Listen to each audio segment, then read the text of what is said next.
LGU Infanta nakibahagi naman sa pagdiriwang ng Nutrition Month. Para sa detalye, narito si Idol Aison Moyano.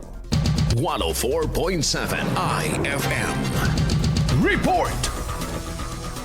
Binigyang diin ng lokal ng pamahalaan ng Infanta ang mahalagang ugnayan ng pangangalaga sa kalikasan at pagkakaroon ng wastong nutrisyon sa pagsisimula ng pagdiriwang ng ika-52 Nutrition Month ngayong Hulyo. Sa temang nutrisyon at kalikasan ating pangalagaan, hinihikayat ng pamahalang lokal ang mga residente na makiisa sa mga gawain makatutulong sa pagpapanatili ng malinis na kapaligiran bilang hakbang sa pagkakaroon ng sapat at masustansyang pagkain para sa bawat pamilya. Kabilang sa mga hinihikayat na gawain ngayong Nutrition Month ang paglilinis ng kapaligiran, pagtatanim ng mga halaman at puno, at aktibong pakikilahok sa mga programang nagtataguyod ng kalusugan at pangangalaga sa kalikasan. Kasama mo mula rito sa IFM Dagupan. Ito si Idol Aison Moyano. Tatak IFM.